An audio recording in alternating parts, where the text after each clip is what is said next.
This is your one and only 𝐵𝑒𝑟𝑒81 with your daily dose of video goodness, and welcome back to another exciting Cyberpunk 2077 video. Today, I'm finally going to give my full review on the game. I know this video is long overdue, but I like to spend a lot of time with the game and get a good idea of all of the ins and outs. I don't like these reviews where they obviously played the game for, I don't know, let's say 16 hours and then gave a review. That just seems ridiculous to me. How can you honestly know what a game is all about in only 16 hours or 8 hours or however many hours a lot of these outlets had it when they were immediately throwing out reviews on day one? So first I want to talk about the things that I like about the game, the things that it has going for it. First off, on PC, the game looks absolutely gorgeous.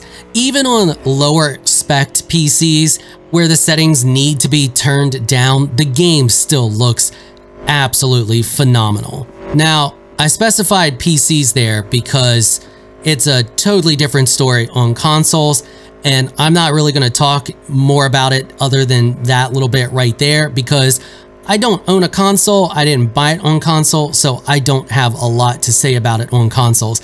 However, if you do own a console and you're using this review as your option to buy the game, I highly advise looking into it a little more and honestly just staying away from it right now from what I've heard. But do your own research and see if you want to spend the money on it, because depending on what console you have, your results can vary greatly. But on PCs, if you have the minimum requirements to run this bad boy, you got a really good chance that it's still gonna look great for you. And if you have a higher end PC and you have a GPU with ray tracing, oh my God, it is stunning. The game is just stunning. That leads me to the next thing, the attention to detail. There is so many just little tiny details all over the place. And I'm not just talking the map. The map has a lot of details for sure. Clear down to like reading newspaper ads that are on the ground or stuff that's on a computer screen. Like if you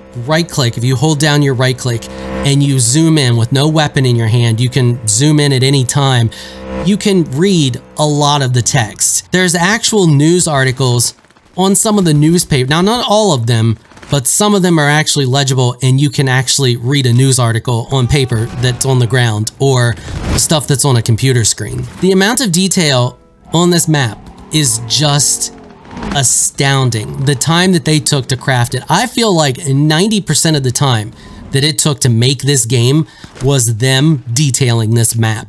Once you get in there and you really start to explore and you look around, you're just awestruck. Now, yeah, you see a lot of reused assets. Like there's a specific article about the Meat Man that shows up on, yeah, I know he's a murderer, but his name's the Meat Man. Anyway, it shows up a lot, like over and over and over. You see it in different places. So they reused a lot of stuff, obviously. And the same goes with stuff that you see like trash, pizza boxes, alcohol bottles, all that. There's a bunch of different alcohol bottles. And if you look at them and you zoom in on them, they all actually have rather detailed labels on them. Just tons of stuff like that. There is so much eye candy and just so much stuff to look at that it's crazy. You zoom in and you look at the characters, like the actual just people walking around, right? Not just your character or the NPCs that you interact with, but you can look at other characters walking around and their skin is just as detailed as your skin. You can zoom in and see like the wrinkles on their hands and stuff like that. And that's just the start of it. There's a lot of other little stuff, and a great example of other little things that they do, just attention to the detail of the game as a whole, is there's a character in the game, and I'm not going to ruin too much here, but there's the tiniest bit of possible spoiler for you because it could happen and it could not. I don't know if it has to happen or if it's a thing that happened because of a choice I made, but there's a character named Panam, and there's a point where she may or may not get shot for you, but she can get shot. When I first met Panam, and there's a screenshot of her, she doesn't have anything. Her skin on her sides looks flawless. After she got shot and I go back and I interact with her some more, she now has a scar there. They actually took the time, because she got shot, to make sure that I remember she got shot and allow me to connect with her even more and believe in her even more. And we'll talk more about that later. And that attention to detail, little things like that, when you really pay attention to the game as you're playing through it, are all over the place. And that leads me into the next part, which is the characters and the stories. Now, there's side quests, or they call them gigs, which you do for the fixers. And those, I mean, they're like, go here, do this, fetch this thing, do this thing for me, whatever. And some of those are a little more involved than the others, and they lead into some other things. But the gigs, they're what you would expect. They're things to keep you busy and, you know, let you grind and still have some fun, give you a reason to go out, shoot people in the face or club them or whatever you're into. But the side missions, the ones that are actually chained together and involve people that you interact with, some of these are possible love interest people and stuff like that. Those, oh my gosh, they're so phenomenal. They're well written. They're fun to play through. You can tell they put a ton of love and time and effort into these characters. And I honestly can't say enough about it. Like, it's the main thing that makes this game work. It's the main thing out of all the other things that we're going to talk about in this review that really just draws you in and causes you to just completely lose track of time and get sucked into the game. But there's a downside to that, and we're going to talk about that when we get into the problems, which we will get to here in a minute. But I got one more thing that I want to talk about that's a big positive for me that I actually enjoy, and that is the combat and character creation. And I don't mean like the character creator that you have at the beginning of the game. That could have had a little bit more customizability to it, and we're going to talk about that. I was slightly disappointed in that, but like the development of your character, the way they melded together the cybernetic stuff along with the skills and perks, I thought was really interesting, because it's not like your normal RPG. In your normal RPG, you usually have your skill tree, and you go through and you spec out your skill tree, and that's it. That determines what your character is going to be like. And Cyberpunk isn't like that. I mean, it is. You do have your skill tree where you put your points into your different attributes. That affects your character in different ways. For example, the body attribute increases your HP. It's one of the many things that it does. But then you have the perk points inside of that that also increase your HP and do a bunch of other crazy stuff. On top of that, you have the implants that you can get. So if you don't do a lot of points into body, you can get some implants. Now, you can only go so high if you don't put very many points into body, but you can influence your hit points with some lower level stuff to boost your HP. And to be honest, they have a lot of hard caps in the game that I wish they didn't have. Like, you just flat out can't use a higher level weapon if you get a hold of it, even though you have the exact same weapon in your hand, but this one does more damage, so you're not high enough level to use it. It's kind of just a really, I don't want to say lazy, but that's the best term I can come up with to relay what I'm trying to say here. So I'm just going to say it. It's kind of a lazy way of gating progression in your game. Now, pretty much all of the cyberware that you get is gated in the same way. And I kind of wish it wasn't, because I feel like it limits their system, or maybe just wasn't as harsh as it is. It's not as bad as the weapons, but it is there. But you can still customize your character with some of the lower level stuff, like I mentioned before. Even if you don't put a ton of points into body, you can still get the lower level stuff and influence your hit points. And you can do this. There's different ones. They all rely on you having spent attribute points in specific attributes. But overall, I feel like the system is rather creative, and I really enjoy it. I think it's a really cool part of the game. Okay, now let's talk about the stuff that I'm sure many of you are excited for and have been waiting for, and that's the bad. So just a heads up for those of you who want absolutely zero, no spoilers whatsoever. I'm about to talk about some things that are just very tiny, minimal, very minimal. It's not going to ruin anything for you, to be honest. So the first thing I want to talk about is the main storyline. I'm a big stickler for stories, plots, the way a story is written and stuff like that. Like, for example, I'll stop watching a TV show if the writing just gets dumb or doesn't make any sense. In Cyberpunk, the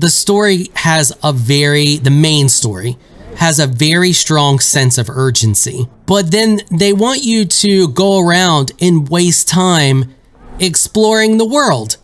And they did the same thing with The Witcher 3. And if you haven't played The Witcher 3 by this point, I'm spoiling stuff. I don't know what to tell you. The Witcher 3 is all about going to get Ciri. You gotta get Ciri before the Wild Hunt gets her. You gotta hurry, go, get her. Oh, look, there's a griffin. Let me go kill that real quick. Ciri's fine.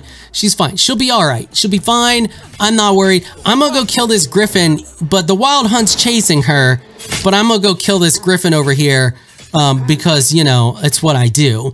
Cyberpunk is the same way. It's a similar situation. It's a little more dire than The Witcher 3 storyline, but they did the same thing. You have this intense, and they even do things in the game to remind you that there's this sense of urgency to keep it there, but yet they want you to derp around and go do gigs for these fixers and do all this other stuff. Meanwhile, the main storyline is just looming over your head, and it ruins it because it got to a point where I've stopped caring about the main storyline. Like, I know that nothing's going to happen and it's going to wait for me. So I've completely lost that sense of urgency.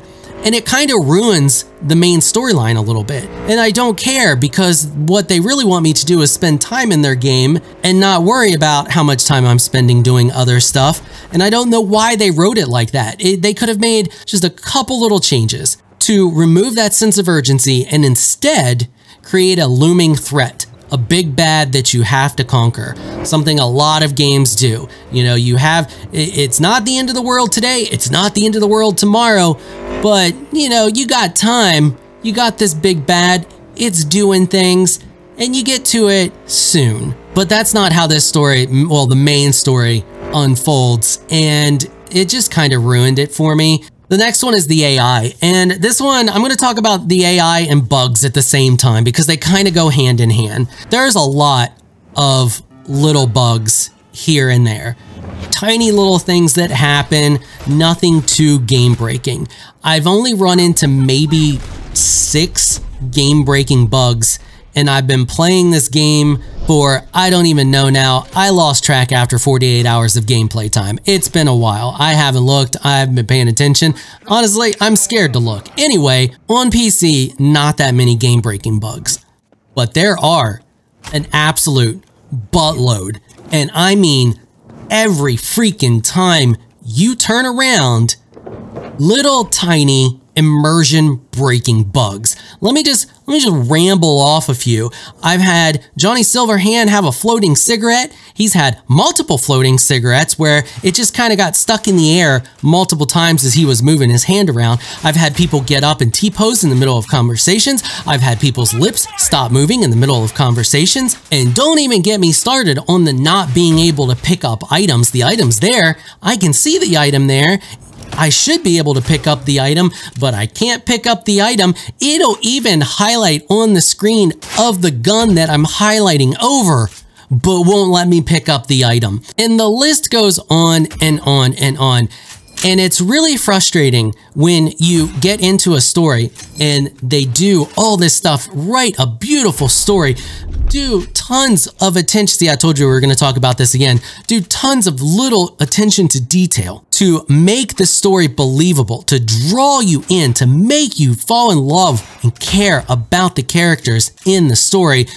And then all of a sudden they're talking and you can't hear them anymore. You only know they're talking because of the text at the bottom of the screen, or their lips stop moving, or they're supposed to be sitting down, but they just stand up for no reason, or just any little tiny little thing all over the place that constantly, they can't walk properly. They float upstairs instead of stepping upstairs. Just constant little reminders that the world is not real. And in a game like this, you want to believe that the world is real. That's its selling point. That's an RPG. And there's just so many of these that the game is in an early access state. I would tell you that if you are going to buy this game, that you're buying an early access game, but it's not. It's released as a released version with a $60 price tag.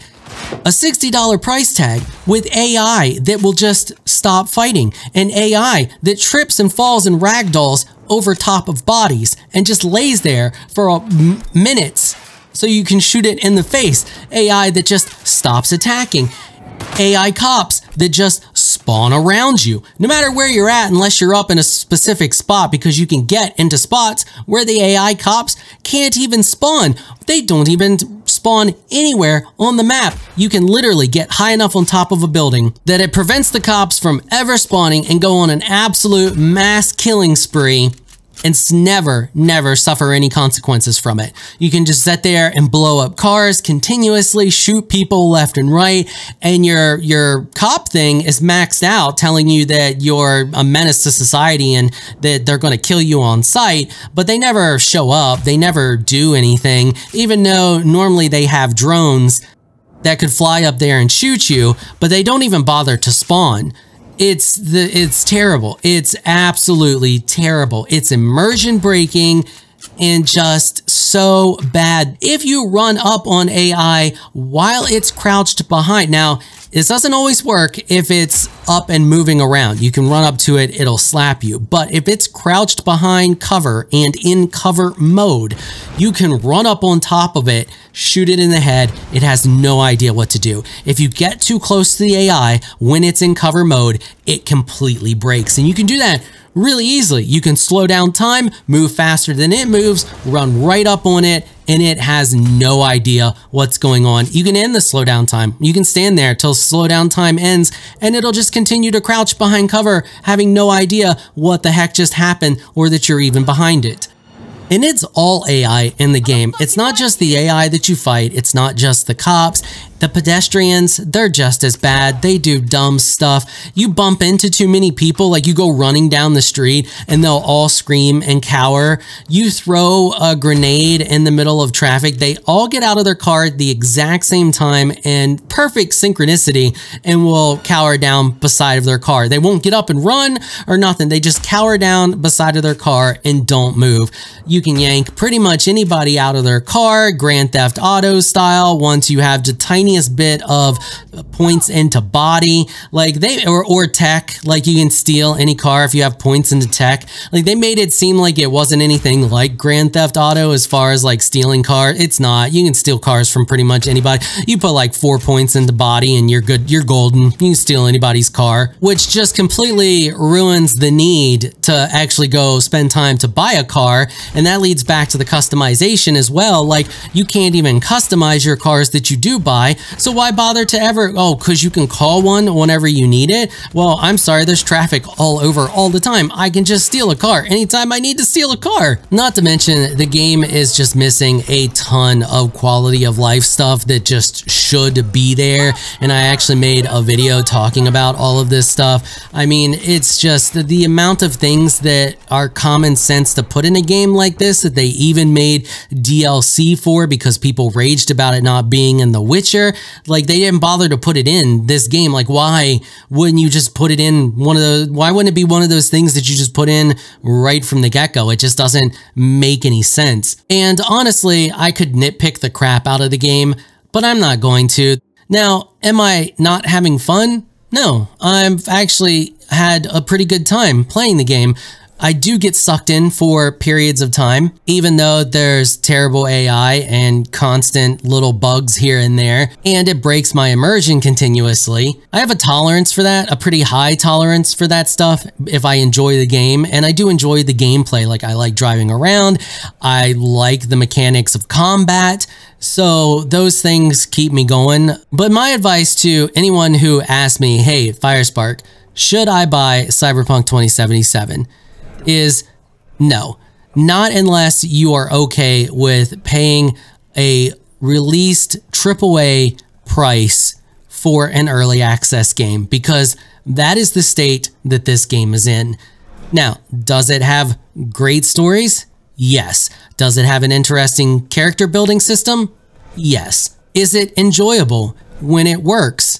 Yes. But the problem is, like any early access title, all of those yeses come with a but. And that's a problem. When a game releases under the premise that it is fully finished and it's worthy of that $60 AAA price tag, you expect that to reflect in your gameplay. You expect there to be hardly any bugs. Now, I'm not saying there can't be any bugs. Games like this, these worlds are massive. You're gonna run into things from time to time. I'm talking every time you look around, there shouldn't be a bug. There shouldn't be something to break your immersion in the game. The AI should be phenomenal and polished. The entire game itself should just be polished. And that's the problem with Cyberpunk. It's not. It's none of those things. It doesn't deserve its $60 price tag. It deserves an early access price tag, and for the developers to be honest on what they released, because they haven't been. They haven't been at all. And especially for console players, they hid the footage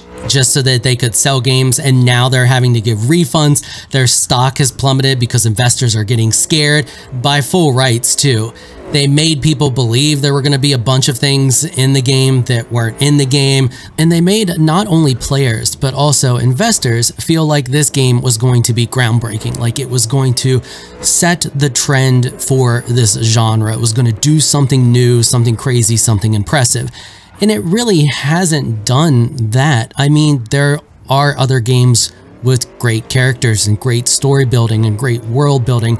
There are other games with large maps that don't have many load screens or any load screens. What Cyberpunk will be once they fix all of the glaring issues, all of the bugs, all of that, polish it, get it to where it should be, is just a solid RPG experience. That's it. And I know some of you are big CD Projekt Red fans, and they even said that they're going to have DLCs, and their DLCs are not expansions, they're DLCs, they're free.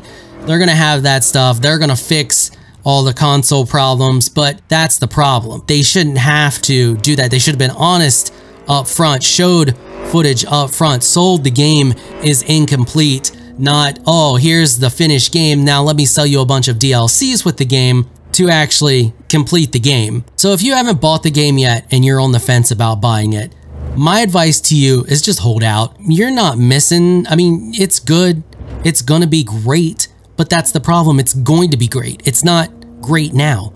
It has a lot of problems right now. Hold out, just hold out. It'll be worth it for you to hold out and buy the game later when it's complete with all of the DLCs and all of the other stuff for less money than buying an early access title right now with a $60 price tag. And that's pretty much all I have to say about it. Let me know what you guys think down in the comments section. Have you bought it? Do you agree? Do you disagree? If you're still on the fence about buying the game and this video helped influence your choice, let me know that down in the comments too. I'm interested to know. All right, that is going to wrap it up for this episode. If you like what you saw, consider hitting that sub button. I want to give a big thank you to my patrons for making this episode possible. Y'all are absolutely amazing people. If you would like to join my Elite Crew Patreon supporters, please check out the link in the description below. If you enjoyed this video, please leave a comment down below and let me know what you thought. If you're shy, you don't like to comment, just hit that thumbs up button and show your support. Until next time, thanks for watching.